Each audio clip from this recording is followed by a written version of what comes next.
వంకాయల వాసిరెడ్డి, పుచ్చకాయల పూసిరెడ్డి.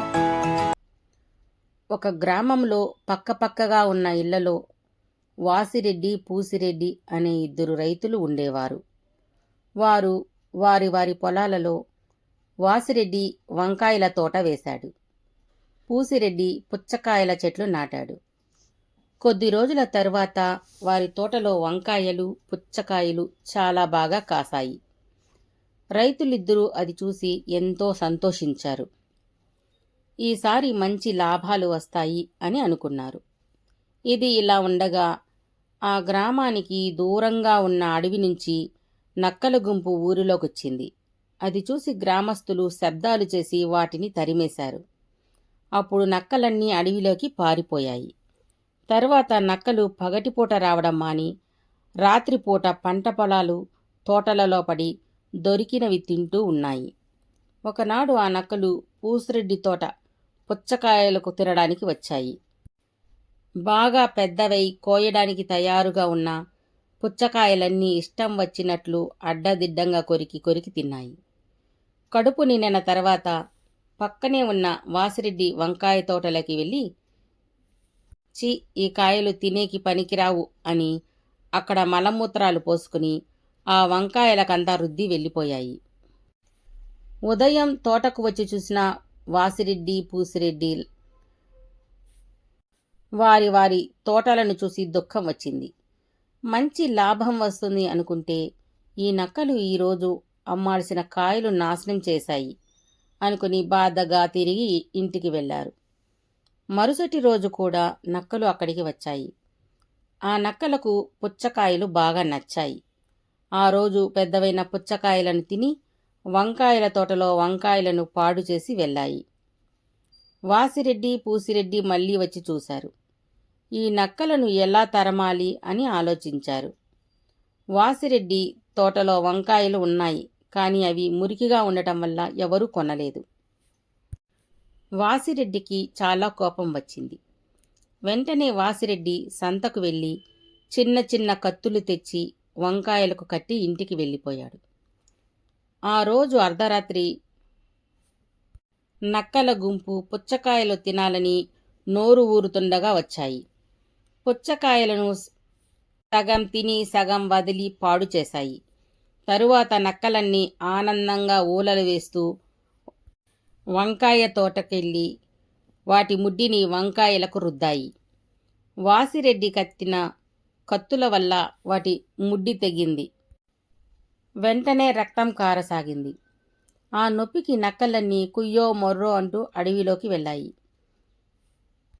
అప్పుడప్పుడే ఎండ వస్తూ ఉంది. నక్కలు అడవి మధ్యలో ఉన్న పెద్ద బండపై కూర్చున్నాయి. ఎండకు బండ వేడెక్కి నక్కలు హాయిగా అనిపించి అక్కడే కదలకుండా సాయంత్రం వరకు కూర్చున్నాయి. సాయంత్రానికి నక్కలు వాటి తొర్రలకు వెళదామనుకుని లేయడానికి ప్రయత్నించాయి. కానీ వాటి ముడ్డికి ఉన్న రక్తం బండకు అంటుకుని ఎండిపోయింది. లెయ్యాలంటే నొప్పిగా అనిపించి నక్కలన్నీ ఇప్పుడు ఏం చేయాలి? చెడపకురా చెడేవు అన్నారు. మనం వాళ్ళ తోటను నాశనం చేశాము. కావలసినవి తిని రాకుండా పొగరుగా ప్రవర్తించాము. అందుకే దేవుడు ఇలా చేశాడు అనుకుని ఇంకెప్పుడు ఇలా చెయ్యం.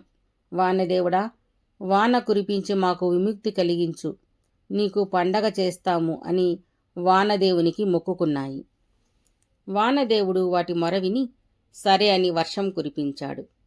వెంటనే నక్కలన్నీ తడిసి బండకు అంటుకున్న ముడ్లు ఊడిపోయాయి. వెంటనే నక్కలన్నీ వానదేవునికి మొక్కి పండగ చేస్తాం అనుకున్నాయి. తరువాత నక్కలన్నీ ఒక మంచి రోజు వంట సరుకులు సేకరించాయి. వానదేవునికి ప్రసాదాలు చేశాయి. అన్నీ ఘుమఘుమలాడుతూ ఉన్నాయి. వాటిలో నుంచి ఒక గుంట నక్క ఉండేది. ఈ నక్కలన్నీ పూజ చేయడానికి స్నానం చేసి వస్తామని ఏటికి వెళ్తూ ఇక్కడ ప్రసాదాల కాడ ఎవరైనా కావలి ఉండాలి అనుకున్నాయి. ఒక గుంట నక్క ఆశబోతుది నేను ఉండి భద్రంగా కావలి కాస్తాను అని చెప్పింది. మిగిలిన నక్కలు స్నానానికి వెళ్ళాయి. ఈ గుంట నక్క ఆ ప్రసాదాల సువాసనకు తట్టుకోలేక మూతలు తీసి అన్ని ప్రసాదాలు తినేసి ఖాళీ పాత్రల్లో మట్టి పోసి మూతపెట్టి అక్కడి నుంచి పారిపోయింది. ఒక చెట్టు త్వరలో దాంకుంది. మిగిలిన నక్కలు స్నానం చేసి శుద్ధిగా వచ్చాయి. ప్రసాదాలు లేవు, పాత్రల నిండుగా మట్టి ఉంది. గుంటనక్క చేసిన మోసం తెలుసుకొని దానికోసం అడివంతా వెతకసాగాయి. ఎక్కడా కనిపించలేదు. ఇంతలో ఒక కాకి వచ్చింది. ఏం వెతుకుతున్నారు నక్కబావా అంది. అప్పుడవి కాకితో జరిగింది చెప్పాయి. కాకి అలాగా, నేను మీకు సహాయం చేస్తానని పైకి ఎగిరి వెతకసాగింది. ఒకచోట తొర్రల్లో నక్కను చూసి తిరిగి వచ్చి నక్కలకు చెప్పింది. వెంటనే నక్కలన్నీ వెళ్ళి ఆ తొర్రలో పొగ పెట్టాయి. గుంటనక్క ఊపిరాడక బయటికి వచ్చింది. నక్కలన్నీ కలిసి దాన్ని చితక కొట్టాయి. అప్పుడు గుంటనక్క, నాకు బుద్ధి వచ్చింది, ఇంకెప్పుడు ఇలా చెయ్యను, తెలియక చేశాను అంది. నీలాంటిది ఇక్కడ ఉండరాదు, దూరంగా వెళ్ళి మంచిగా బ్రతుకొని ఆ అడవి నుంచి తరిమి కొట్టాయి. తరువాత మళ్ళీ ప్రసాదాలు చేసి వానదేవునికి ఘనంగా పూజ చేశాయి.